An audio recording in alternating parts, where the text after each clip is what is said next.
Hello everybody, मैं अंकित नगरिया आप सभी के लिए लेकर आया हूँ एक शानदार 10 बोर्ड सीरीज, जिसके अंदर आपको बहुत ही इम्पोर्टेंट चैप्टर वाइज क्वेश्चन मैं आपको कराने वाला हूँ। इस वीडियो को आप थोड़ा ध्यान से देखना और कॉपी और पेन साथ में रख करके इस वीडियो को समझने की कोशिश करना। कोशिश करूँगा इस चैप्टर के अंदर या इस वीडियो के अंदर आपको सभी के सभी चैप्टर वाइज क्वेश्चन आपको सॉल्व करने की कोशिश करूँगा और आशा रखता हूँ कि इस क्वेश्चन के अंदर या इस वीडियो के थ्रू लगभग आपको क्वेश्चन हूबहू आपको एग्जाम के अंदर देखने को मिल जाएंगे, ताकि आप साइंस के अंदर 100 में से 100 आप ज्ञान दे सकते हो। तो इसी के रूप के अंदर ज़्यादा देर न करते हुए अपन चैप्टर फर्स्ट शुरू करते हैं, जिसके अंदर देखते हैं कि कौन कौन से क्वेश्चन आपके बोर्ड एग्जाम के बनने वाले हैं। प्लस उसके अंदर आपको देखना, मैं ये नहीं कहता कि क्वेश्चन आपको यही मिलेंगे, लेकिन हूबहू आपके इसकी जैसे पूछते हुए आपको क्वेश्चंस मिल जाएंगे। तो चलो शुरू करते हैं। सबसे पहले हम शुरू करते हैं चैप्टर पर, जिसका नाम है रासायनिक अभिक्रिया एवं समीकरण, केमिकल रिएक्शन एंड इक्वेशन। ठीक है, इस चैप्टर के अंदर जो फर्स्ट क्वेश्चन है, साम स्ट्रेट फोटोग्राफी में किस युवी का उपयोग होता है। जो आपकी ब्लैक एंड व्हाइट फोटोग्राफी होती है, उसके अंदर युवी के अंदर जो उपयोग होता है उस युवी का नाम बताना है। तो वो युवी होता है आपका सिल्वर ब्रोमाइड, HBr। क्या होता है? Silver bromide, HBr। ये क्वेश्चन आपको छोटे-छोटे ऑब्जेक्टिव के अंदर देखने को मिलेगा। नेक्स्ट क्वेश्चन करते हुए ZO + C = यहाँ पर आपको प्रोडक्ट क्या बनेगा प्लस बनने वाले उत्पाद तथा इसमें C के साथ क्या होता है। बच्चे देखो, इसके अंदर मैं आपको सिर्फ क्वेश्चन को सॉल्व नहीं सिखाऊंगा, क्योंकि क्वेश्चन सॉल्व करना आपको आता है। अब आपका बोर्ड एग्जाम आया तो लगभग आप सॉल्व कर सकते हो, लेकिन मैं आपको ये सिखाऊंगा क्या क्या बच्चे यहाँ पर गलती कैसे करते हैं और उसी क्वेश्चन को आते हुए भी अपने नंबर कैसे कम ले आते हैं। क्योंकि बच्चे अक्सर क्या होता है, सीधे यहाँ पर पूछा उस क्वेश्चन को पूरा पढ़ते तो है नहीं और आधा अधूरा पढ़ के क्वेश्चन लिख आते हैं, आपको बोल देंगे हमारे से हो गया।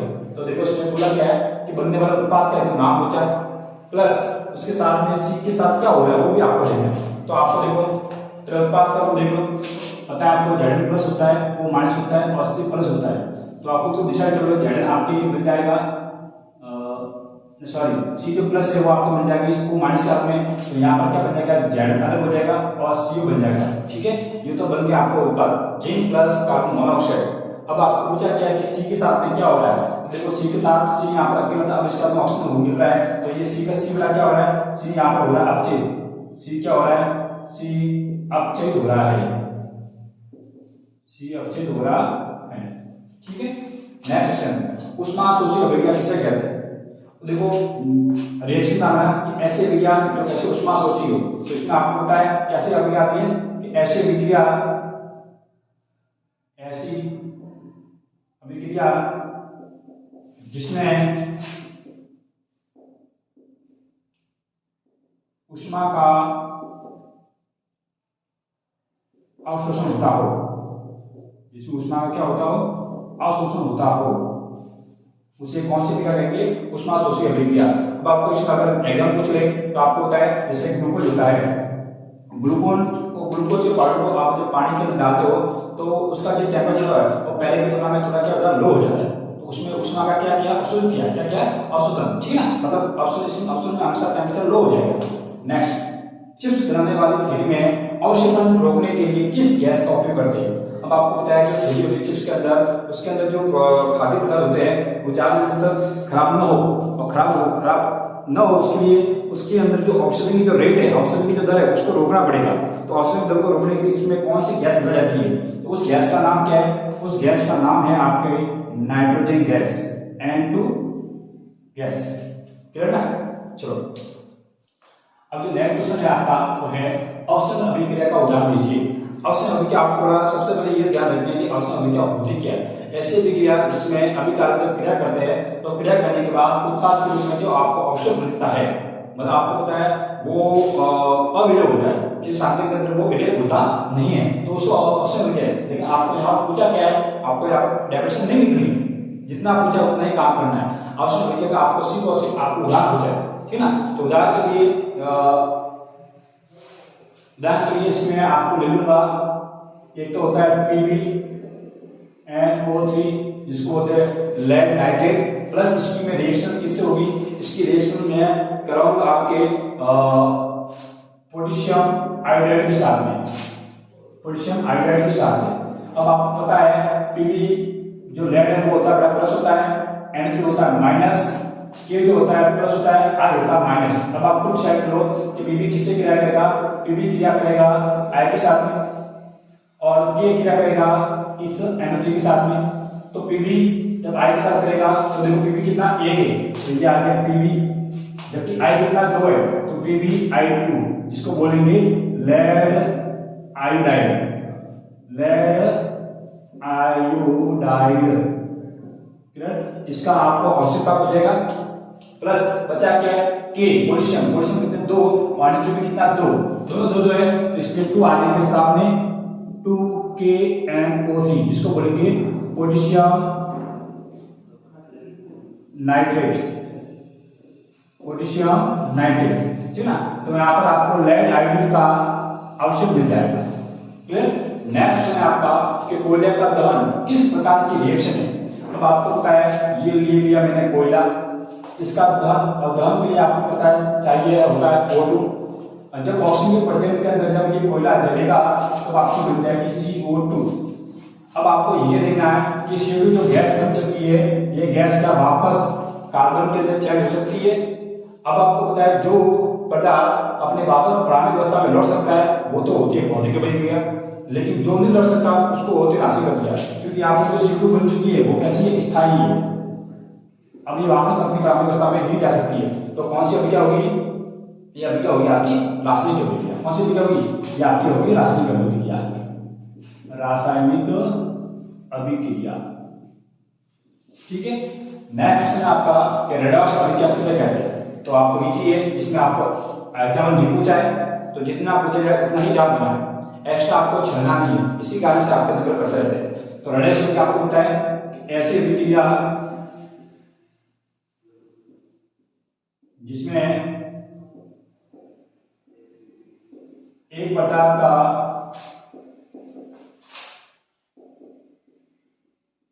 ऑक्सीजन होता हो तथा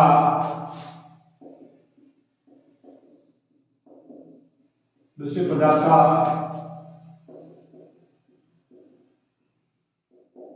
अपचयन होता हो, अर्थात दोनों अभिक्रियाएं साथ साथ चलती हो, साथ साथ चलती हो, उसे क्या कहते हैं, उसे रेडॉक्स अभिक्रिया कहते हैं। ठीक है ना। ऐसी अभिक्रिया जिसमें एक पदार्थ क्या हो रहा है, ऑक्सीजन हो रहा हो, तो दूसरा पदार्थ अपचयन हो रहा हो, लेकिन मतलब इसको ताकि दोनों अभिक्रिया आपके साथ साथ होगी, तो ऐसी अभिक्रिया को कहेंगे अपन रेडॉक्स अभिक्रिया। क्लियर। नेक्स्ट जो पूछा है कि इन तीन धातुओं के नाम बताइए जिसमें क्या हो रहा हो संसार, जिसमें क्या हो रहा हो संसार। और संसार का मतलब क्या होता है कि ऐसे धातु जो किसी वायुमंडलीय घटनाओं के द्वारा या उससे क्रिया करके अपनी गुणता में क्या लाते हैं, कमी लाते हैं, अपनी गुणता में क्या लाते हैं, कमी लाते हैं। मतलब उसके अंदर जो क्वालिटी होगी वो शुद्ध जो होता है उसकी तुलना में वो क्वालिटी क्या हो जाएगी, थोड़ी सी कम हो जाएगी। उसका मतलब धातु का संसारण हो चुका है। तो आपको पता है संसार इन धातु में होता है, ऐसे बहुत से धातु है जिसमें संसार होता है, लेकिन आपको तीन धातु का पूछा है तो तीन का ही लिखना है। तो देखो धातु में जैसे मान लो एक है चांदी, चांदी भी जब संसार होगा और चांदी में संसार जब होता है तो उसके ऊपर कौन सी परत चढ़ती है, चांदी के ऊपर संसार के ऊपर चढ़ती है काली परत। ठीक है। एक होता है आपका लोहा, लोहा पे जो संसार होता है तो उस पर परत चढ़ती है भूरे रंग की परत, भूरी परत, ब्राउन लेयर। ठीक है। नेक्स्ट आपका है तांबा, कॉपर, कॉपर जिस तरह होता है रस्टिंग होती है तो उसके ऊपर चढ़ती है हरी परत, ग्रीन लेयर। क्लियर ना। तो ये आपको इस प्रकार से आपको क्वेश्चन के अंदर लिखना है, लिखने में गलती तो इससे आपका नंबर कट जाता है। ठीक है। नेक्स्ट आपका नवा क्वेश्चन है, तो अब है आपका नवा क्वेश्चन। नवे क्वेश्चन में आपको बोला गया है कि निम्न अभिक्रिया की आपको केवल और केवल समीकरण दी गई है। क्लियर। अब आपको देखना है इसमें समीकरण आपको दी गई शब्दों के अंदर, आपको इसको इक्वेशन केमिकल लैंग्वेज के अंदर आपको लिखनी है, बराबर ना। तो पहले आपकी इक्वेशन है कि आयरन की भाप के साथ अभिक्रिया। आयरन का मतलब आपको पता है क्या होता है, लोहा, ये मैंने ले लिया लोहा, इसकी अभिक्रिया आपको लिखनी है भाप के साथ। और भाप का मतलब क्या होती है, जल, नमी, आर्द्रता, ह्यूमिडिटी, है ना, वाटर वेपर, इसके अंदर अपन ले लेंगे H2O। अब इक्वेशन कराएंगे। अब आपको पता है जब किसी भी लोहे की क्रिया अपन जल से करवाते हैं तो आपको तो उसके ऊपर क्या लगता है, जंग लगता है। उसके ऊपर क्या लगता है, जंग लगता है। तो जंग के अंदर आपकी जब भी होगी तो जंग का सूत्र क्या होता है, आप देख लो। जंग का सूत्र होता है, अगर आपको याद रखना है, करने का तरीका होता है Fe3O4। जंग का सूत्र लिखिए। अब आपको देखना है कि यहाँ पर Fe तो 3 है, तो Fe3 तो यहाँ पर अपन केमिकल रिएक्शन बैलेंस करने के लिए यहाँ पर लगाएंगे 3।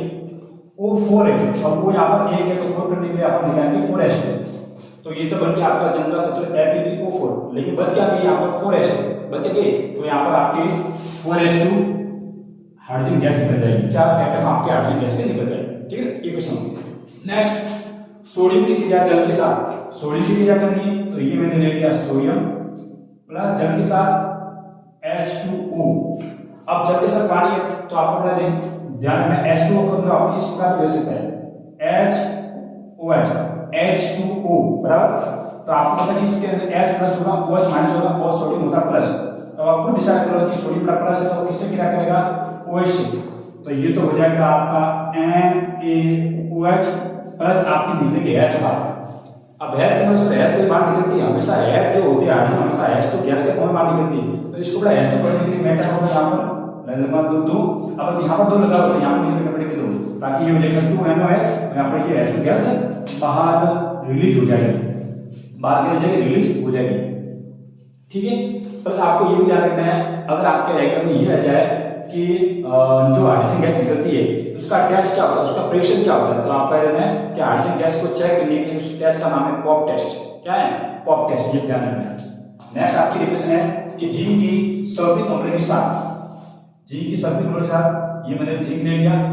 जिंक आपको पता है एक मेटल होती है, धातु होती है, उसकी क्रिया करवानी है आपको सल्फ्यूरिक अम्ल। सल्फ्यूरिक अम्ल का सूत्र होता है H2SO4, that is called king of acid. ठीक है, जिसको अम्लों का अपन क्या कहते हैं, राजा कहते हैं। अब इसके अंदर आपको पता है जिंक तो धातु बड़ा, मेटल हमेशा और ये पॉजिटिव, मेटल हमेशा पॉजिटिव होती है, H2 आपका प्लस होता है, SO4 माइनस होता है।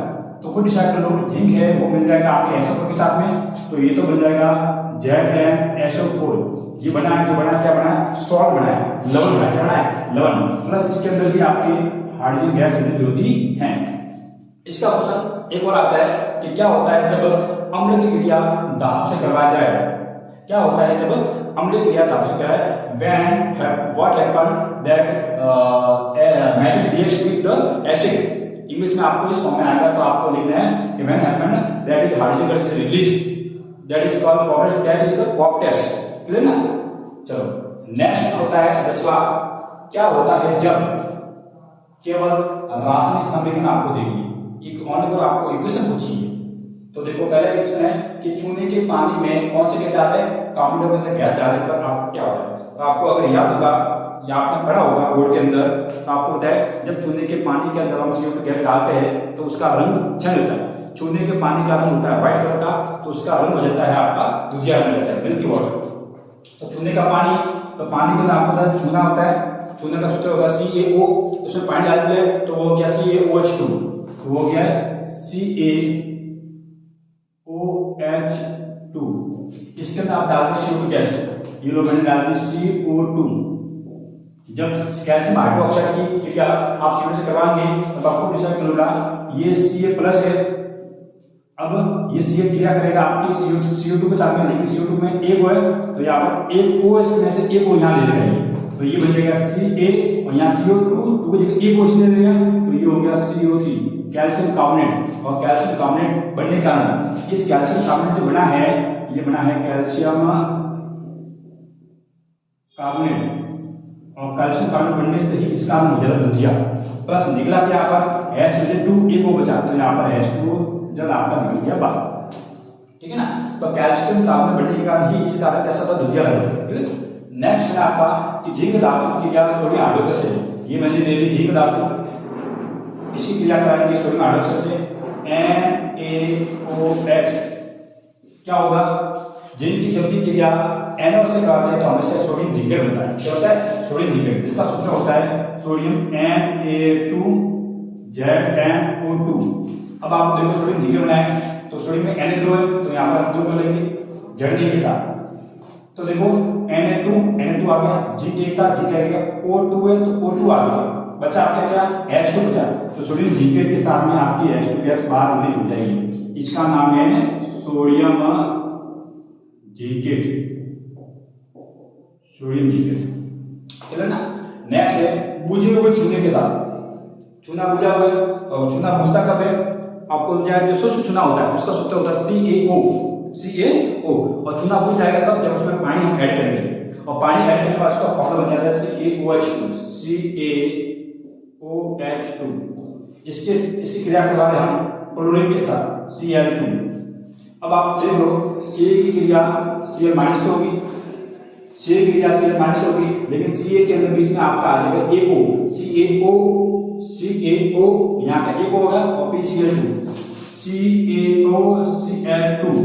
CaCl2 बचा क्या आपका, यहाँ पर एक बचा और यहाँ पर बचे दो H, तो आपका बन गया H2O। CaSO2 का इसका नाम क्या है, इसका नाम होता है विरंजक चून। तो क्या होता है, जब बुझे हुए चूने की क्रिया क्लोरीन से करवाते हैं तो एक ब्लीचिंग पाउडर विरंजक चून का निर्माण होता है, जिसका उपयोग होता है रंग उड़ाने में।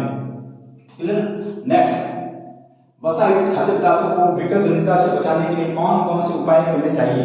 आपको होता है ऐसे बहुत सारे प्रोडक्ट होते हैं जिसमें फैट होता है, और फैट वाले भोजन होते हैं जितने ऑयली होते हैं वो कुछ दिनों को उनको रख दिया जाए तो वो सड़ सकते हैं, उसमें दुर्गंध आ सकती है, तो उससे बचाने के लिए उसमें कौन कौन से उपाय करने चाहिए। फर्स्ट उपाय, इन उपायों में आप कॉपी पेन लेकर बैठना, उसके साथ में आपको लिखना है, क्योंकि क्वेश्चन जो बड़े बड़े हैं उसको मैं सॉल्व कराऊंगा नहीं यहाँ पर।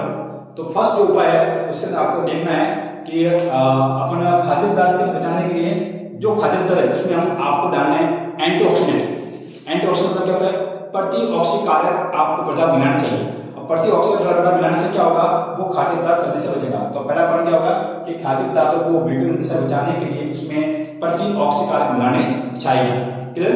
दूसरा पॉइंट है कि जो भी खाद्य पदार्थ है उनको वायु रोधी बर्तनों में रखना चाहिए, मतलब जिस बर्तन में आप रहे उसके अंदर आपकी एयर प्रेशर नहीं होना चाहिए, एयर उसके अंदर एंटर नहीं चाहिए, तो खाद्य पदार्थ को वायु रोधी बर्तन में रखना चाहिए, ताकि उसमें क्या न हो, ताकि उसमें उपचयन की गति क्या हो, बहुत धीमी हो जाए। जब उसका उपचयन बहुत धीमा होगा तो वो सड़ने से बच जाए, क्लियर ना। थर्ड पॉइंट है कि खाद्य पदार्थ को जो थैलियां होती है उस थैले में आपको ऑक्सीजन होती है, कि आपको पता अगर किसी भी खाद्य पदार्थ की क्रिया ऑक्सीजन से होगी तो वो बिल्कुल सड़ेगा, उसमें दुर्गंध आएगी। तो खाद्य पदार्थ को की थैली जो होती है, जिस थैली में आप भरते हैं उसमें ऑक्सीजन गैस को हटाकर उसमें डालना चाहिए नाइट्रोजन गैस। क्या डालना चाहिए, नाइट्रोजन गैस, ताकि उन खाद्य पदार्थ का अवशोषण क्या हो, कम से कम। तो खाद्य पदार्थ जो थैली युक्त होते हैं उसमें ऑक्सीजन गैस को हटाकर नाइट्रोजन गैस भरनी चाहिए। इन तीन उपाय के द्वारा हम मसायुक्त खाद्य पदार्थ को बचा सकते हैं, क्लियर। नेक्स्ट जो अगला क्वेश्चन है, विस्थापन अभिक्रिया किसे कहते हैं तथा निम्न अभिक्रिया में ए को पहचानिए। अब आपको जो पूछा है वो ध्यान रखना, बच्चे इसमें क्या करते हैं गलत कर देते। पहले आपको पूछा क्या है वो उत्तर दो, विस्थापन अभिक्रिया किसे कहते हैं। तो विस्थापन मतलब आपको होता है डिस्प्लेसमेंट रिएक्शन। डिस्प्लेसमेंट मतलब क्या होगा, ये हमेशा दो कंपाउंड के बीच में होगी, तो एक कंपाउंड होगा और दूसरा एक एलिमेंट होगा। तो अधिक सक्रिय पदार्थ दूसरे यौगिक में कम सक्रिय धातु को वहां से विस्थापित कर एक नया उत्पाद बनाते हैं, उसे विस्थापन अभिक्रिया कहते हैं। ये तो होगी डेफिनेशन। फिर पूछा है तथा निम्न अभिक्रिया में ए को पहचानिए। आपको पहचाना ए, तो बड़ा क्वेश्चन देखो यहाँ पर Zn प्लस CuSO4 इसको कहते हैं कॉपर सल्फेट, इसमें यहाँ पर ए बनाया प्लस सी बार दिया है। अब आपको पता है ये विस्थापन अभिक्रिया का फॉर्मूला हो रहा है, Zn प्लस जो अधिक सक्रिय है जो क्या करेगा, कम सक्रिय सी को यहाँ से हटा देगा, ये हट गया, और खुद यहाँ पर बैठ जाएगा तो ZnSO4 बन जाएगा। एक ही जगह यहाँ पर क्या बन गया, ZnSO4 जिंक का सल्फेट, ये बन गया आपका, ठीक है। ये आपकी क्वेश्चन दी है, आपको विस्थापन की दी है। नेक्स्ट है आपका Na2SO4 sodium sulphate plus BaCl2 बेरिक chloride. इसके अंदर आपको देखो क्वेश्चन उत्तर आपके सामने बोला क्या है, 2NaCl आपको बना के दे दिया है। ए में क्या बनाया तो 2NaCl बन गया, देखो Cl यहाँ पर है, Na यहाँ पर है, तो ये दो Na और दो Cl ये तो बन गए, बचे क्या, Ba बचा और ऐसे बचा, तो इसको लिखो यहाँ पर BaSO4 बेरियम सल्फेट। क्वेश्चन आपको इतने क्वेश्चन हार्ड होते हैं, ये क्वेश्चन को आपको हैंडल करना आना चाहिए, ठीक है ना। नया क्वेश्चन अगला 13 करते हैं।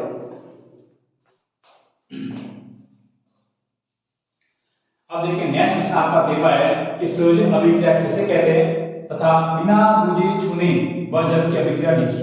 ठीक ना।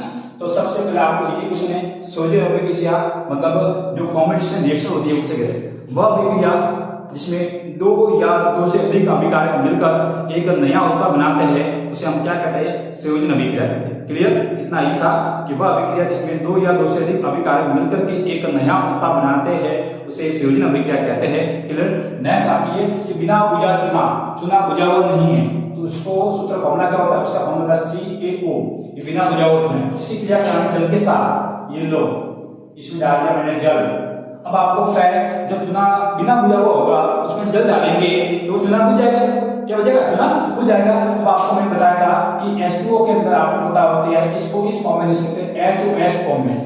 कैसे, इसमें देखो Ca कितना है, 1 है, O कितने हो गए 2, H कितने हो गए 2, O भी 2 है, H भी 2, O भी 2 है, H भी 2, तो इससे क्या बन जाएगा OH हो जाएगा। और OH कितने बन जाएंगे 2, OH होता है नेगेटिव, C होता है प्लस पॉजिटिव, तो आपको पता है Ca प्लस मिल जाएगा OH नेगेटिव। लेकिन यहाँ पर क्या है, यहाँ पर जो OH है उस OH आयन के नंबर की तरह 2 है, तो इसलिए अलग से एक ब्रैकेट में लिख लेंगे CaOH, इसको बोलेंगे कैल्शियम हाइड्रोक्साइड। और ये बड़ा एक ऐसा सार है, ये एक ऐसा सार है जो मिट्टी की अम्लता को दूर करने में काम आता है, ये भी आपको ध्यान रखना है। ठीक ना, ये सार क्या है, मिट्टी की अम्लता को दूर करने में काम आता है। एक आपको क्वेश्चन और भी आता है कि आपके अगर पेट में अपच हो जाए, पेट में अपच हो जाए तो उसको मिटाने के लिए हम क्या यूज करते हैं, एंटी एसिड के रूप में, एंटी एसिड के रूप में आप उसको यूज करते हैं MgOH2, मिल्क ऑफ मैग्नीशिया, ये आपको ध्यान रखना है, MgOH2 मिल्क ऑफ मैग्नीशिया। ये आपके अगर पेट में अम्लता हो जाए, पेट में एसिडिटी हो जाए तो उसको मिटाने के लिए MgOH2 का उपयोग करते हैं। क्लियर।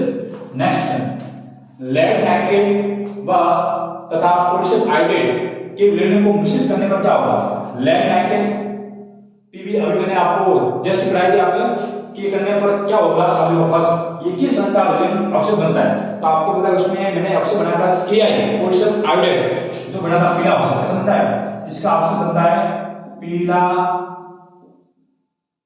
अवशेष बनता है। फिर बोला है कि अवशेष युग्म का नाम, अब जिसका अवशेष बना है उसी युग्म का नाम क्या है, तो उस युग्म का नाम है पोटेशियम आयोडाइड, पोटेशियम आयोडाइड। ये नाम कैसा आया, इसके लिए आपको रिएक्शन आना चाहिए, रिएक्शन मैं भी आपको बता रहा हूं। तो बोला है कि संतुलित समीकरण भी लिखिए, लिख देना, क्या बोला, लेड नाइट्रेट, ये लो लेड नाइट्रेट PbNO3 बराबर, इसकी क्या है पोटेशियम आयोडाइड है, पोटेशियम आयोडाइड 2Ki। अब आपको जो Pb क्या होता है प्लस, आयोडाइड क्या होता है माइनस, तो ये Pb मिल जाएगा इस I के साथ में, तो ये तो बन जाएगा Pb एक ही है तो Pb एक आ गया, I आपके 2 है तो PbI2, ये बन गया आपका लेड आयोडाइड। कैसा अवशेष बनेगा, इसका ही अवशेष बनता है पीला अवशेष। प्लस ये कितना 2 है, एंटर कितना 2, तो दोनों 2 है, तो ये बन गया 2KNO3 potassium nitrate. Clear. Next आपको बोला है कि अभिक्रिया किस प्रकार की अभिक्रिया, अब आप ध्यान से देखिए, थोड़ा ध्यान से देखना कि भाई साहब यहाँ पर K और I था, यहाँ पर Pb प्लस NO3 था, इस भाई साहब ने क्या किया, इसमें से I को हटा दिया, इस साइड में इसकी I को ले लिया और इसकी NO3 को ले लिया, दोनों एक दूसरे को बड़ा झगड़ा करेंगे, तुम मेरी वैल्यू ले लेगा मैं भी तेरी वैल्यू लूंगा, तो दोनों तरफ विस्थापन हो रहा है, ये इसको हटा रहा है ये भी इसको हटा रहा है, तो कौन सा विस्थापन यहाँ पर कितनी बार होगा, 2 बार, इसलिए इस अभिक्रिया को कहेंगे द्विविस्थापन अभिक्रिया। ये कौन सी अभिक्रिया है, द्विविस्थापन अभिक्रिया। ठीक है ना, ये आपकी द्विविस्थापन अभिक्रिया। अब आपका एक लास्ट क्वेश्चन बचा है जिसमें आपको मैं सिखाऊंगा केमिकल इक्वेशन को बैलेंस करना। मैं ये नहीं बोल रहा हूँ कि जो मैं अपने इक्वेशन बैलेंस कराऊंगा क्वेश्चन वो का वो आऊंगा, लेकिन आपको उसको तरीका सीखना है। अगर इक्वेशन कुछ भी आ जाए तो बैलेंस करने का तरीका आपका वही होना चाहिए। ठीक है ना, तो देखिए अब आपके सामने इक्वेशन को बैलेंस करना मैं आपको सिखा रहा हूं। ठीक है ना, तो इक्वेशन बैलेंस के अंदर आपके पहले संख्या आपको देखो, यहाँ पर आपको पता है जो आपका एरर होता है, एरर के इस तरफ वाले जो भी कंपोनेंट होते हैं उसको अपन कहते हैं अभिकारक, इट मींस रिएक्टेंट, और एरर को इस तरफ जो होते हैं उसको कहते हैं अपने उत्पाद, इट मींस प्रोडक्ट। क्लियर। तो सबसे पहले आपको ये देखना है, या आपको सबसे पहले किसी भी इक्वेशन का बैलेंस करो तो सबसे पहले रिएक्टेंट के अंदर और प्रोडक्ट के अंदर जो जो आपके एटम है उन एटम के नाम लिख लो प्लस उसके नंबर लिख लो, उनकी संख्या कितनी है। तो देखो यहाँ पर Na है तो मैं यहाँ पर लिख लूंगा Na, O है O आ गया, H है H आ गया, सल्फर है L। अब आपको पता है ये के एटम यहाँ पर भी होंगे, ये आपने Na लिख लिया, O लिख लिया, H लिख लिया और सल्फर लिख लिया। अब आपको काउंट करना है, Na कितना यहाँ पर 1 दिख रहा है तो ये आपका 1 आ गया, O कितना दिख रहा है 1 2 सॉरी O कितने 4 है, 4 और 1 5 हो गए तो ये आपके 5 हो गए। H कितने 2 तो ये और ये क्या होगा 3 है। सल्फर कितना आपका 1 ही दिख रहा है यहाँ पर देखिए। Na कितने 2 है, O कितने 4 4 और 1 5, H कितना है H यहाँ पर 2, सल्फर कितना है 1 ही है। इतना लिखने के बाद सबसे पहले आपको इक्वेशन चाहे कोई भी हो, इक्वेशन चाहे कोई भी हो, सबसे पहले आपको इक्वेशन के अंदर H और O ऑक्सीजन और H की संख्या को आपको बैलेंस करना है। अगर उनकी संख्या ऑलरेडी बैलेंस है तो आपको दूसरे एटम को लेना है, लेकिन सबसे पहले H और O को कीजिए। क्यों? क्योंकि इसके अंदर आप H और O को संतुलित करने के चक्कर में आप उसे ऑटोमेटिकली इसके अंदर बैलेंस हो जाते हैं। इसलिए मैं बोल रहा हूँ सबसे पहले O और H को बैलेंस कीजिए, ये इसका रूल्स होता है, ठीक है ना। तो सबसे पहले आप देख लो O और H के अंदर O5 है O5 है, ये पहले से बैलेंस है तो इसको हमको लेना है। H यहाँ पर 3 है यहाँ पर 2 है तो H को बैलेंस करने पड़े, तो यहाँ पर अपन क्या लिखेंगे कि फर्स्ट लिखेंगे H को बैलेंस करने पर। अब H को बैलेंस करेंगे, अब आपको देखना है H यहाँ पर कितना है, यहाँ पर H आपका 1 है, सॉरी H यहाँ पर आपका 1 2 3 है, जबकि H यहाँ पर 2 है। अब आपको देखना है 2 है जबकि यहाँ पर 3 है, तो बैलेंस क्या कर सकते हैं हम 6 कर सकते हैं। तो 6 करने के लिए यहाँ पर क्या करेंगे 4 कर सकते हैं, तो 4 करने के लिए मैं यहाँ अगर 2 लगाऊंगा तो ये 2 हो जाएंगे, 2 और 2 4 देंगे, और अगर यहाँ पर मैं 2 लगा दूंगा 2 into 2 4 हो जाएंगे। तो H को बैलेंस करने के लिए यहाँ पर क्या आएंगे कि 2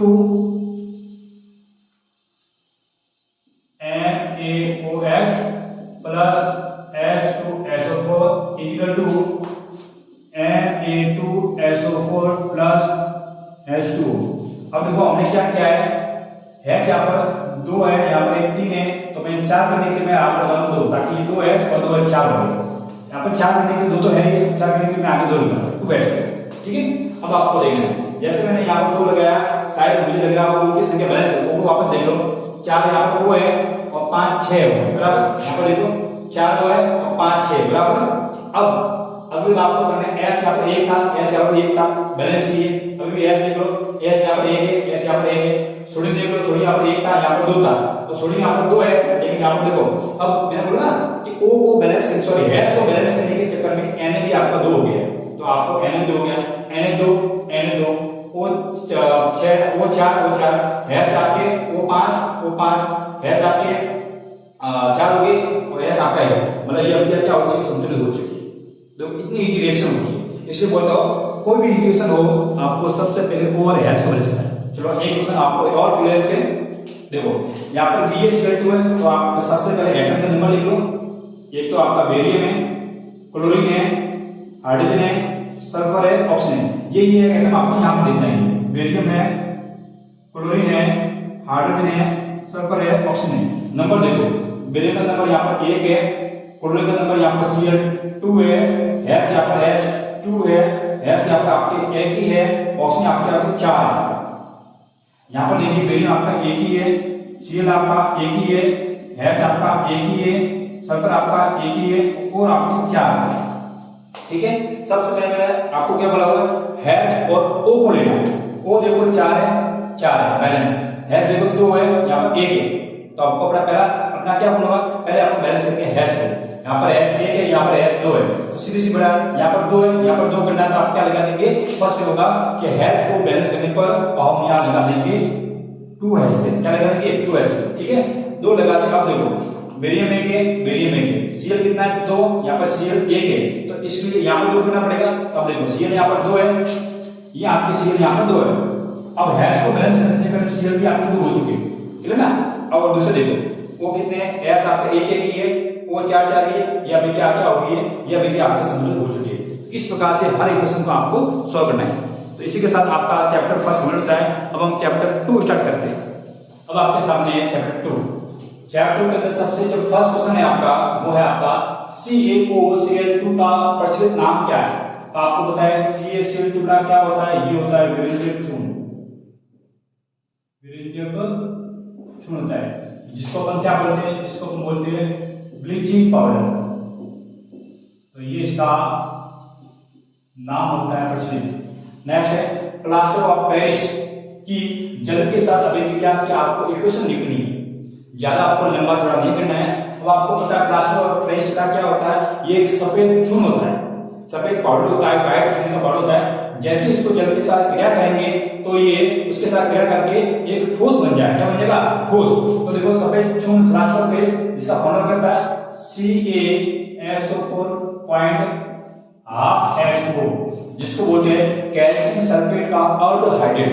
कभी कभी आपको एग्जाम में प्लास्टर ऑफ पेरिस का क्या बोलते हैं, केमिकल नाम बोलते हैं, तो इसका बोलेंगे कैल्शियम सल्फेट का अर्धहाइड्रेट। अब इसकी क्रिया कराने जल के साथ, तो जल ले लेंगे अपन डेड H2O, एक से एक H2O। तो आपको जैसे ही दोनों में क्रिया होगी तो आपको बनता है क्या बन जाएगा, जिप्सम CaSO4.2H2O, और इसको अपन क्या बोलते हैं, इसको अपन बोलते हैं जिप्सम। वो आपको होता है जिप्सम के द्वारा ही आपके पीओपी का निर्माण होता है। नेक्स्ट जो तीसरा है वो है ताजे दूध के पीएच का मान कितना है, 6 है। दही बन जाने पर इसका पीएच के मान में क्या चेंज आता है आपको समझाना है। अब आपको देखो इसमें आपको मैं बोल रहा हूँ कॉपी पेन साथ लिखना है। देखो ताजे दूध का पीएच मान 6 है, तो ताजा दूध कैसा है, ताजा दूध एक हल्का अम्लीय है, ताजा दूध एक हल्का अम्लीय है। इसलिए जब इसमें क्या होता है, जब इसमें किण्वन होता है, जब इसमें क्या होता है, किण्वन होता है, तब ये इसमें किसका निर्माण होता है, इसमें निर्माण होता है किण्वन से लैक्टिक अम्ल का निर्माण होता है, और लैक्टिक अम्ल के निर्माण से इसमें अम्लीय गुण बढ़ जाता है। इसमें अम्लीय गुण क्या कर देगा, अम्लीय गुण बढ़ जाता है, अम्लीय गुण बढ़ जाता है, जिस कारण इसके पीएच के मान में क्या आती है, पीएच के मान में आती है कमी, पीएच मान में कमी आती है, ठीक है ना। ताजे दूध के पीएच का मान 6 अर्थात ये हल्का अम्लीय होता है। जब इसमें किण्वन होता है तो इसमें लैक्टिक अम्ल का निर्माण होता है, और लैक्टिक अम्ल के निर्माण का इसमें अम्लीय गुण थोड़ा सा बढ़ जाता है। अम्लीय गुण बढ़ जाने का मतलब है इसके पीएच मान में क्या आ गई, कमी आ गई। बहुत ही साधारण सा आपका कॉन्सेप्ट है। नेक्स्ट आपका अगला क्वेश्चन है बेकिंग पाउडर के दो आपको प्रमुख घटक लिखने हैं। बेकिंग पाउडर के दो घटक है वो आपको लिखने हैं। तो आपको देखिए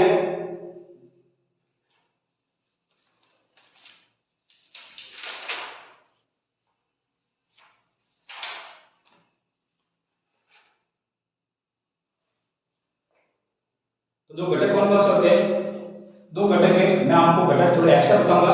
तो दो घटकों के अंदर देखो, जैसे कि एक तो आपका घटक होता है, घटक का मतलब ये होता है कि बेकिंग पाउडर है, जो आपको पता है बेकिंग पाउडर का फॉर्मूला क्या होता है, NaH क्या बोलते हैं उसको,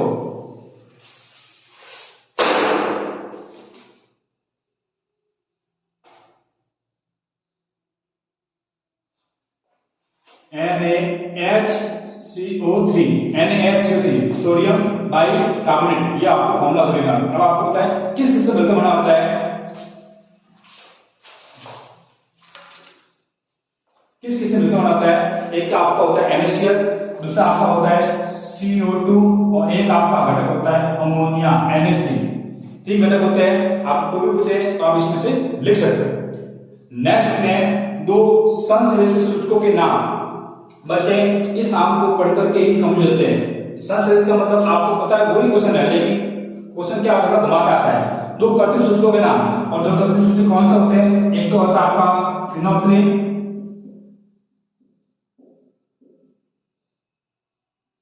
दूसरा होता है आपका मेथिल ऑरेंज।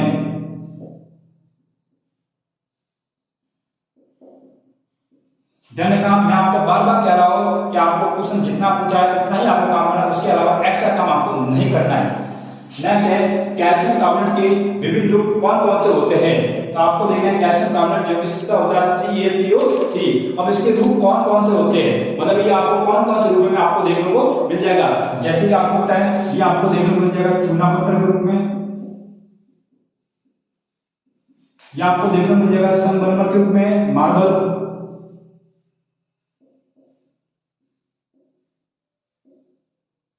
ये आपको देखने को मिल जाएगा खड़िया पत्थर के रूप में। तो इन रूपों के अंदर आपका ये कैल्शियम कार्बोनेट पाया जाता है।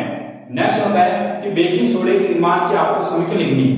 बेकिंग सोडा है उसका निर्माण कैसा होता है, अब आपको होता है बेकिंग सोडा के निर्माण के लिए यहाँ पर आपके 2 घटक है, 3 घटक आपने लिया है, तो इसी के द्वारा हम इसका निर्माण देखते हैं। तो देखो इसके अंदर बेकिंग सोडे के अंदर आपके जो कंपोनेंट हैं, जैसे कि एक आपका NaCl है, NaCl, एक आपका CO2 है, एक आपका अमोनिया है, और इसके अंदर एक चाहिए जल। जब ये सभी चीजें मिल जाएगी, जब ये सभी घटक आपके मिल जाएंगे, तब आपके बेकिंग सोडे का मतलब आपका जो खाने का सोडा होता है उसका निर्माण हो जाएगा। और इसमें आपको देखना है अमोनिया जो कि NH4 होता है, ठीक है ना, वो आपका प्लस होता है। NH4 यहाँ का एक H इसमें जुड़ जाएगा तो ये NH4 बन जाएगा, प्लस ये NH4 भी आपको क्या करेगा इस Cl माइनस से, तो ये तो बन जाएगा NH4Cl, जिसको कहते हैं अमोनियम क्लोराइड। अब इसके अलावा जो बचे उनको देख लो, क्या बचा है, एक तो Na बचा है, ये मैंने लिख लिया Na, एक बचा यहाँ का 2 H बचा, ये कैसे लिखा, यहाँ पर बचा एक H NaH, CO2 है, CO2 और एक यहाँ का एक हो NaSCO3, ये बन गया आपका सोडियम बाइकार्बोनेट, बेकिंग सोडा, ठीक है, बेकिंग सोडा। नेक्स्ट आपका जो क्वेश्चन है वो है सार्वभौमिक सूचक क्या होता है, तो आपको होता है इसको कहते हैं यूनिवर्सल इंडिकेटर। तो इस सूचक का नाम क्या होता है, इस सूचक का नाम है आपका pH। सार्वभौमिक किसको कहते हैं, सार्वभौमिक सूचक आपको कहते हैं pH को, और pH का बड़ा प्रेफिक्स क्या होती है, pH की डेफिनेशन होती है कि हाइड्रोजन आयन के ऋणात्मक लॉगरिथम को, हाइड्रोजन आयन के ऋणात्मक लॉगरिथम को क्या कहते हैं, pH कहते हैं। अब आपको पता है pH की रेंज 0 से लगा करके 14 तक होती है, जिसमें 0 से लगा के 6.9 तक, 7 तक नहीं, बच्चे अक्सर गलती ये करते हैं, 7 वाला pH आपका क्या हो जाएगा, न्यूट्रल हो जाएगा, उदासीन हो जाएगा। तो 0 से लेकर 6.9 तक का आपका होता है अम्लीय, क्यों, क्योंकि वहां पर H आयन की सांद्रता क्या होती है, अधिक, उसके बाद H की सांद्रता कम होती है, तो 7.1 से लगाकर 14 तक ये आपका होता है क्षारीय, ठीक है ना। नेक्स्ट क्वेश्चन बोला है कि किसका pH अधिक होता है, किसका pH अधिक होता है, तो आपको इस दोनों के अंदर देखना है कि pH किसका अधिक है। तो pH अधिक के अंदर आपको देखना है घृत का pH अधिक है या आसुत जल का pH अधिक है।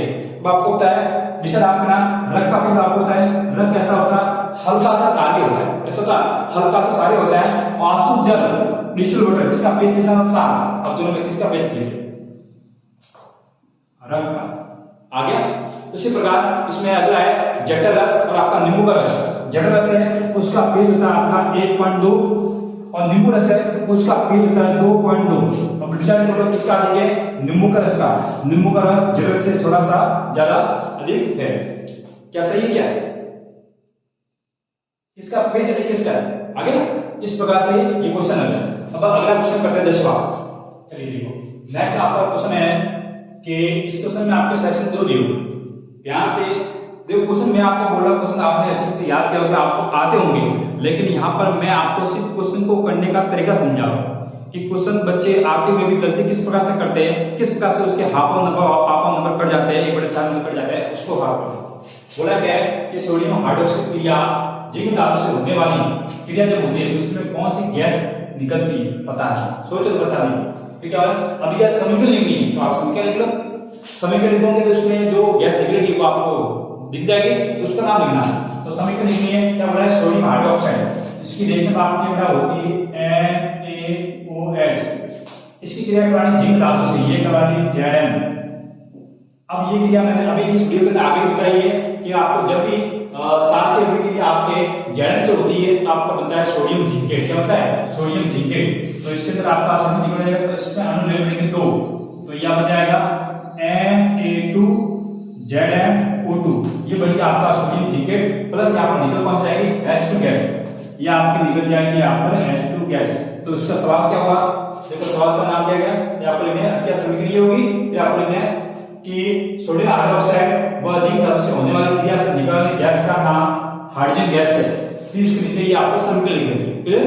नेक्स्ट निम्न में किसका उपयोग होता है, देखो बी का फर्स्ट है पीने के पानी को जीवाणु को नष्ट करने में। पीने के पानी में जो भी बड़ा बैक्टीरिया होते हैं उसकी बैक्टीरिया को मारना है, तो उसके लिए किसका उपयोग होता है, उसके लिए आपका प्रयोग होता है विरंजक चूर्ण का, ब्लीचिंग पाउडर का, विरंजक चूर्ण का। नेक्स्ट है रसोई घर में स्वादिष्ट खस्ता पकौड़े, आहा मजा आ गया, मुंह में पानी आ गया। तो स्वादिष्ट खस्ता पकौड़ा में आपको पता है कोई डाउट नहीं, सीधा उत्तर में आपने क्या होगा, बेकिंग सोडा, बेकिंग सोडा, कोई डाउट नहीं। जल की जो कठोरता है उसको दूर करने में आपको होता है क्या होता है, धोने का सोडा, जिसको बोलते हैं वॉशिंग पाउडर, धोने का सोडा। नेक्स्ट है खिलौने तथा सजावट का सामान बनाने के अंदर, इसमें आपको पता है POP, साथ में इन सब का आपको फॉर्मूला भी याद रखना चाहिए। ग्रीन चून है, इसका फॉर्मूला क्या होता है, CaOCl2। बेकिंग सोडा, इसमें आपका क्या आता है, सोडियम बाइकार्बोनेट, यहाँ पर आता है सोडियम बाइकार्बोनेट, यहाँ पर बाई हटानी है, आपका क्या आ जाएगा, सोडियम कार्बोनेट। POP का सूत्र होता है CaSO4.12H2O, मैंने अभी बताया कैल्शियम सल्फेट का अर्धहाइड्रेट। ठीक है, नेक्स्ट क्वेश्चन आपका बारवा कि धात्विक ऑक्साइड की प्रकृति अम्लीय होती है क्षारीय। सबसे पहले एक शब्द, तो जो भी आपके धात्विक ऑक्साइड होते हैं उसकी प्रकृति हमेशा होती है क्षारीय। अधात्विक ऑक्साइड होते हैं उनकी प्रकृति अम्लीय होती है, ठीक है ना। अब उनकी क्षारीय होती है, चलिए मान लीजिए, उसका उत्तर है क्या, आपको लिखना है कि धात्विक ऑक्साइड की प्रकृति क्षारीय होती है। उसके बाद क्या बोले कि इनकी अम्ल से, इनकी बड़ा जिसकी धातु से इनके अम्ल से क्रिया होगी तो क्या होगा। अब ये पैसा भी अगर क्षारीय प्रकार के है, अब ये अम्ल से क्रिया करेंगे तो सार अम्ल जब क्रिया करते हैं तो क्या होता है, लवण व जल का निर्माण होता है। तो देखो इसके अंदर ये आपका धातु ऑक्साइड है जो आपके सारे सारे प्रकृति का है। अब ये क्रिया किससे करेगा, ये क्रिया करेगा अम्ल से, तो क्या बनेगा, आपके लवण व जल का निर्माण होता है। चलो करते हैं धातु ऑक्साइड पर कुछ ले लेते हैं, जैसे कि आपने ले लिया आपका धातु का CuO कॉपर ऑक्साइड, इसकी अभिक्रिया अपन अम्ल से करेंगे। हमने यहाँ पर अपन को भी ले सकते हैं, जैसे कि हमने अपन हाइड्रोक्लोरिक एसिड ले लिया 2HCl, अब आपको होता है Cu होता है प्लस, O होता है माइनस, H होता है प्लस, Cl होता है माइनस, तो Cu आपकी क्रिया कर लेगा इससे Cl से, तो क्या बचेगा CuCl2, तो ये बन जाएगा CuCl2, ये तो बन गया आपका सॉल्ट, प्लस आपके H2 और O, ये आपका बन गया जल, H2O, ये आपका बन गया जल। ठीक है, उस प्रकार आपका नेक्स्ट क्वेश्चन है, निम्न के दो आपको उपयोग लेने, व्यंजन चून, दावन सोडा, बेकिंग सोडा और POP, तो ये इसके उपयोग आपको अपनी किताब में दिए हुए हैं, आप आराम से इसको कर सकते हो। ठीक है ना, ये आपका थ्योरिकल है, तो इसको मैं नहीं पढ़ाऊं तो आपको चल जाएगा, ये आप आराम से आप याद कर सकते हो। आगे इसी क्रम में आप नेक्स्ट क्वेश्चन पढ़ते हैं आपका कि अम्ल व क्षार की शक्ति किस पर डिपेंड करती है। सबसे पहले क्वेश्चन, इसमें दो क्वेश्चन आ रहे हैं। दूसरा क्वेश्चन आपका प्रबल अम्ल दुर्बल अम्ल तथा प्रबल क्षार दुर्बल क्षार से क्या अभिप्राय है। बहुत इजी क्वेश्चन आपको दूंगा, अम्ल और क्षार की शक्ति किस पर डिपेंड करती है वो आपको देखना है। तो आपको पता है कि ऐसा विलयन जिसमें आपके H आयन और OH आयन की संख्या कितनी है, विलयन के अंदर H आयन और OH आयन संख्या की पर्याय के ऊपर निर्भर करती है किसी भी अम्ल और क्षार की शक्ति, ठीक है ना, कि उस विलयन के अंदर आपके H आयन कितने हैं या उस विलयन के अंदर आपके OH आयन कितने हैं, उनकी संख्या कितनी है, उन आयनों की संख्या कितनी है, उस संख्या के ऊपर ही आपकी उसकी शक्ति निर्भर करती है। नेक्स्ट वो है प्रबल अम्ल किसे कहते हैं और दुर्बल अम्ल किसे कहते हैं। ऐसा विलयन जिसमें H आयन की सांद्रता क्या हो, अधिक हो, ऐसा विलयन जिसमें H आयन की सांद्रता क्या हो, अधिक हो, उसे तो क्या बोलेंगे, प्रबल अम्ल बोलेंगे।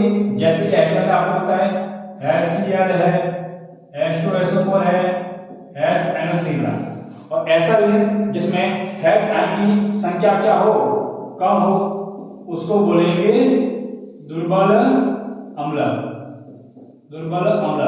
जैसे कि इसके एग्जांपल है आपका CH3COOH एसिटिक एसिड, जैसे कि HCOOH फॉर्मिक एसिड, या आपके चींटी के ढंग में होता है। दूसरा प्रबल क्षार और दुर्बल क्षार, तो इसी के अंदर परिभाषा होगी ऐसा विलयन जिसमें OH आयन की संख्या क्या हो, अधिक हो, OH आयन की संख्या क्या अधिक हो, अधिक होगी, उसको कहेंगे अपन प्रबल क्षार। और जैसे कि एग्जांपल आपकी NaOH कास्टिक सोडा और दूसरा आपका होता है KOH पोटेशियम हाइड्रोक्साइड। और ऐसा विलयन जिसमें OH आयन की संख्या क्या हो, कम हो, उसको बोलेंगे आप दुर्बल क्षार, दुर्बल क्षार, जिसके अंदर आपके बहुत सारे आइटम आते हैं, जैसे कि CaOH2 कैल्शियम हाइड्रोक्साइड जो कि मिट्टी की अम्लता को दूर करने में काम होता है।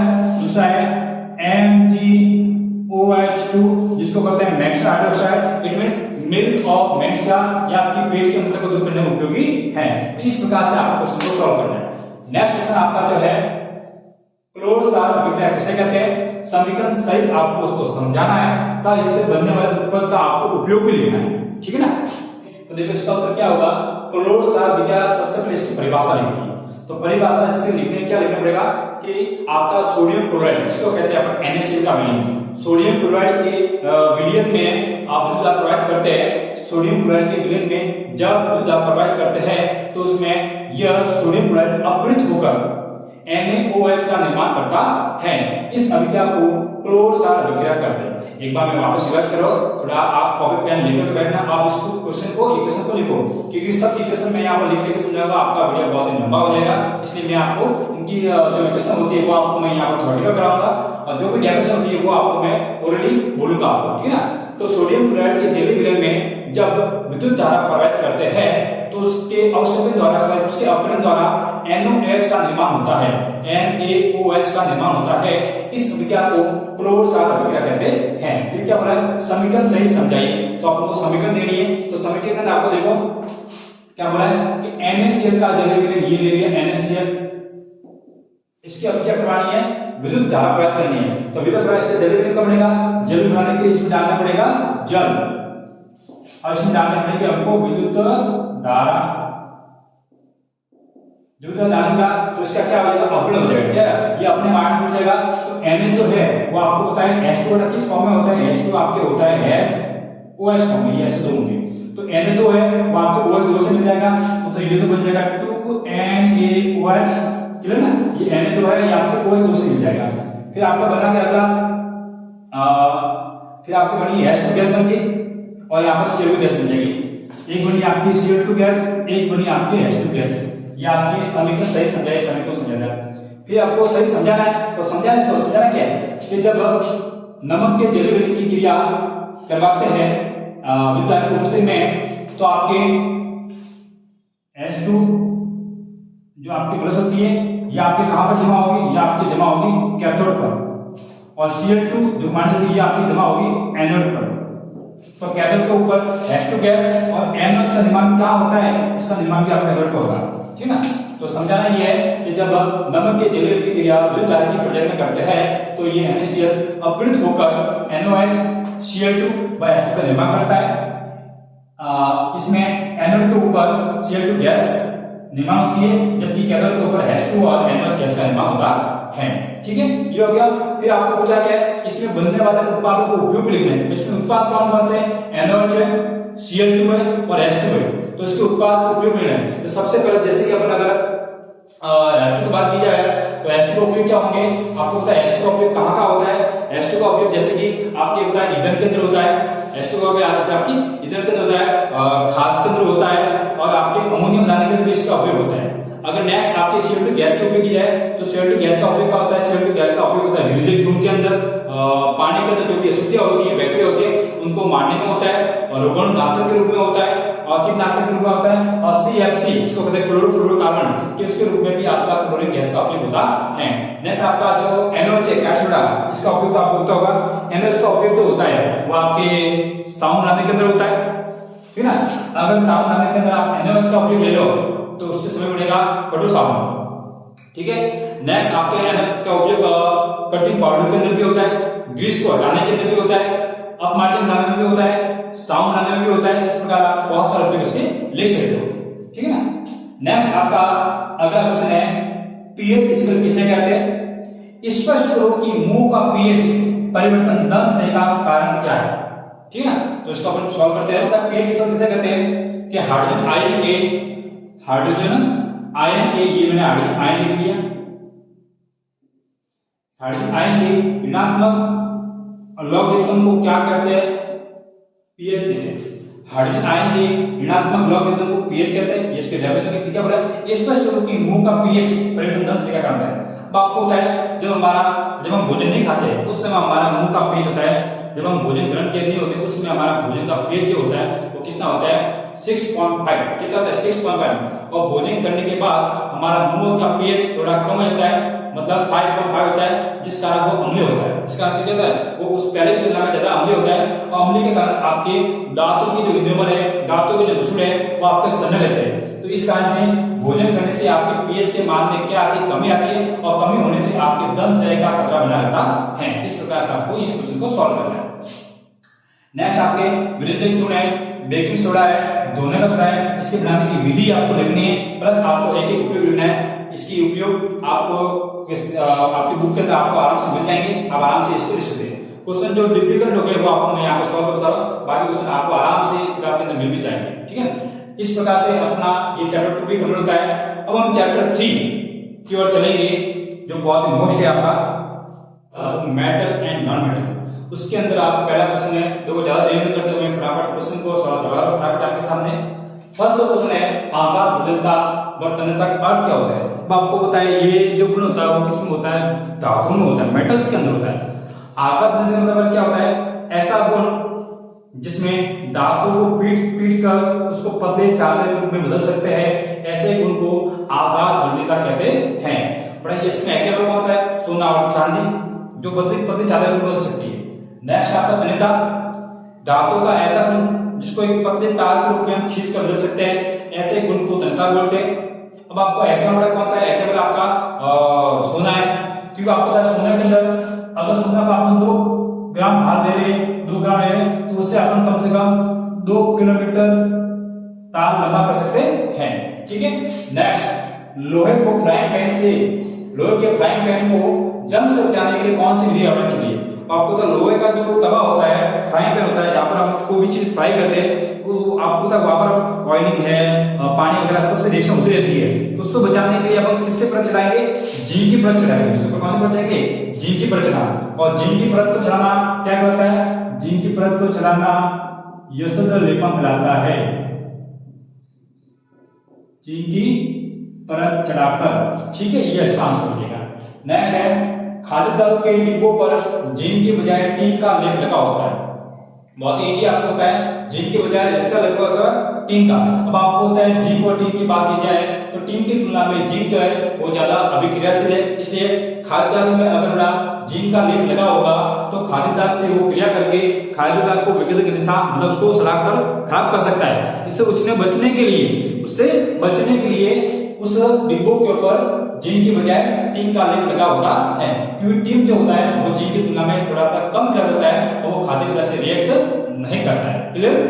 नेक्स्ट रासायनिक गुणधर्मों का आधार पर धातु और अधातु में आपको विभेद करना है, अंतर करना है। तो आपको पता है एग्जाम के अंदर धातु इधर लिखना है, अधातु इधर लिखना है। आपको कोई भी 4 या 5 आपको कैरेक्टर लिखने हैं, जैसे कि ये कैरेक्टर ये भी है आघात तन्यता और तन्यता, दूसरे आपको धातु संचालक होते हैं, बहुत सारे कैरेक्टर है जो आप पढ़ सकते हो, आपको याद भी होंगे, ठीक ना।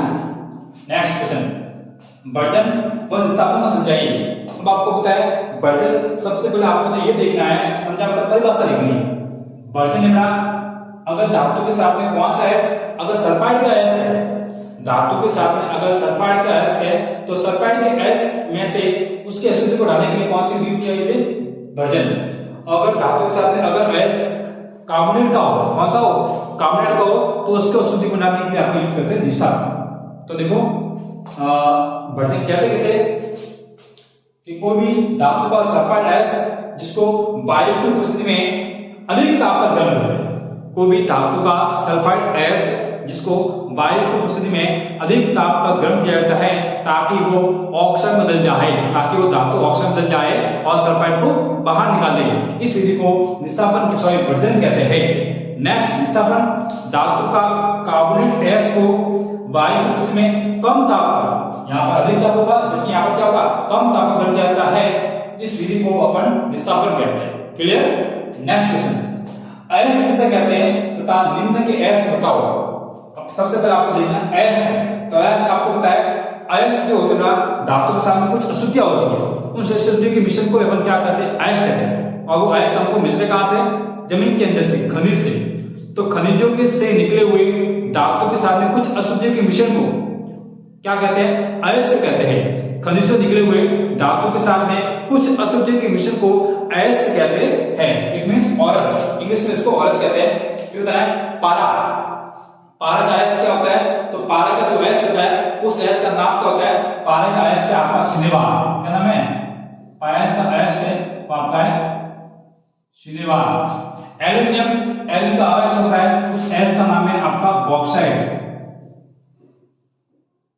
बॉक्साइट। और सीसा होता है और सीसे का आयस्क का नाम होता है गैलेना, गैलेना।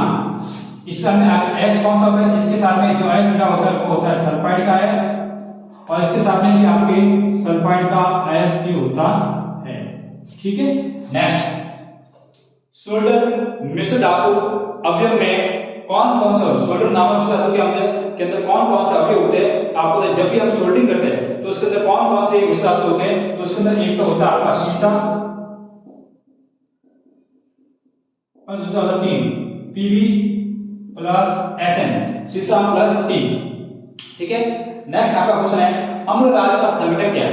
अब आपको पता है अम्लराज जो कि एक्वाराइज होता है, इसका उपयोग आपको होता है कठिन से कठिन कठोर धातु जो कि पिघल सकते हैं, उनका गलनांक क्या होता है? बहुत। तो कठोर धातु को पिघालने में इस अम्लराज मतलब एक्वाराइज का क्या होता है? उपयोग। लेकिन आपको यहाँ पूछा गया संघटक पूछा है, तो संघटक के अंदर आपको ये देखना है कि यहाँ पर संघटक किसका होता है? ये HNO3 प्लस एसिड का मिश्रण होता है, HNO3 पर एसिड का मिश्रण। लेकिन इसके अंदर इसका रेशो याद रखना चाहिए। ये मैं आज कहता हूं ये होता है HNO3 nitric acid plus acid का मिश्रण होता है। लेकिन सबसे बड़ी बात यह है कि इसका आपको रेशो ध्यान रखना चाहिए। HNO3 जो आपको होता है 1 और ये होता है आपका 3 रेशो, 1 और 3 रेशो, ये आपको याद रखना है। क्लियर। नेक्स्ट क्वेश्चन है आपका एनोडिक करंट क्या होता है तथा इसके उपयोग क्या है? तो इसमें आपको दो चीजें पूछी है, एक तो आपको पूछा एनोडिक करंट क्या होता है प्लस इसका उपयोग होता है। तो देखो एनोडिक करंट क्या होता है, इसमें आपको कहते हैं एल्यूमीनियम की धातु होती है, एल्यूमीनियम की धातु पर ऑक्साइड की मोटी परत का जमना, एल्यूमीनियम की धातु पर ऑक्साइड की मोटी परत का जम जाना एनोडिक करंट कहलाता है। क्लियर। ये तो आपको हो गया। तो इसका उपयोग क्या है? तो आपको होता है जब एल्यूमीनियम की धातु पर ऑक्साइड परत जमती है तो वो उसको संसारण होने से बचाती है, और इस एनोडिक करंट के द्वारा उस पर उस ऑक्साइड परत को और मोटा किया जाता है ताकि वो और अधिक देर तक संसारित होने से बच जाए। ये इसका उपयोग है। ठीक है ना। अब आपको कभी कभी ये पूछना इसकी क्रियाविधि क्या होती है, तो इसमें आपको क्या करना है, जो आपकी एल्यूमीनियम धातु है उसको तो करना है आपको एनोड प्लस एनोड धातु बनाना है, मतलब एनोड को आपको लटकाना है, प्लस उसके अंदर डालना है आपको H2SO4 के विलयन में डालना है, सल्फ्यूरिक एसिड के विलयन में उसमें डालना है। और जैसे इसकी क्रिया होगी तो उसका क्या होगा? अपना होगा। अपना होने से उस H2SO में से आपका एनोड के ऊपर ऑक्साइड की परत जम जाएगी। एनोड के ऊपर एनोड और ऑक्सीजन के बीच क्रिया होती है, जिस क्रिया से एनोड के ऊपर ऑक्साइड की परत जम जाती है, और ऑक्साइड की परत जम जाने से उसका संसारण होने से बचा जाएगा। ठीक है ना। नेक्स्ट आपका जो क्वेश्चन है क्या होगा जब, फर्स्ट क्वेश्चन सिल्वर नाइट्रेट की विलयन में कॉपर पट्टी डालेंगे, और दूसरा है आपका जब कॉपर सल्फेट विलयन में जिंक पट्टी डालेंगे। आपको दोनों क्वेश्चन बहुत इजी है। अब देखो इसके इक्वेशन बहुत इजी है। इसमें क्या है? सिल्वर नाइट्रेट, तो ये मैंने ले लिया AgNO3, इसका मैं कर रहा हूं। इसके विलयन में कौन सा डाल रहे हैं? कॉपर डाल रहे हैं। ये मैंने डाल दी Cu डाल दी। ठीक है, Cu डाल दी। अब आपको होता है जब भी सिल्वर नाइट्रेट की क्रिया आपके कॉपर से होगी तब आपके इसमें इसके आपको दोनों एटम लेते हैं, तो आपका कॉपर जो प्लस है Ag प्लस है, NO3 क्या माइनस, तो कॉपर क्या होगा? इस सिल्वर नाइट्रेट में से Ag को यहां से विस्थापित कर लेगा, तो यहां पर आपको मिलेगा CuNO3, कॉपर नाइट्रेट मिलेगा, प्लस यहां पर Ag निकल जाएगा बाहर, 2Ag बाहर निकल जाएगा। अब आपका इसमें क्या होता है? ये अब पूछा क्या है कि क्या होगा? सिल्वर नाइट्रेट के विलयन में कॉपर डालने पर इसका क्या मिलेगा? इसका नीला रंग प्राप्त हो जाएगा। ये होता है नीला रंग प्राप्त हो जाएगा। क्लियर। बहुत इजी है। नेक्स्ट आपका दूसरा है जब कॉपर सल्फेट के विलयन में, ये मैंने ले लिया CuSO4 के विलयन में डालते जिंक की पट्टी, ये मैंने डाली जिंक की पट्टी, तब क्या होगा? तभी आपका जिंक है वो जिंक यहां से इस कॉपर को विस्तार कर देगा, और यहां आपका बन जाएगा ZnSO4 प्लस कॉपर यहां पर निकल जाएगा बाहर, कॉपर यहां पर निकल जाएगा आपका बाहर। अब आपको देखना है कि कॉपर सल्फेट ये है उसका विलयन कैसा होता है? उसका विलयन होता है नीले रंग का, उसका विलयन कौन सा होता है? नीले रंग का होता है। और जैसे इस कॉपर सल्फेट के विलयन करके आप जिंक के विलयन लाएंगे तो उसके विलयन का नीला रंग है वो क्या हो जाएगा? गायब हो जाएगा। क्या हो जाएगा? क्या हो जाएगा? बहुत ही सिंपल सा आंसर इसके अंदर। नेक्स्ट क्वेश्चन आगे बढ़ते हैं।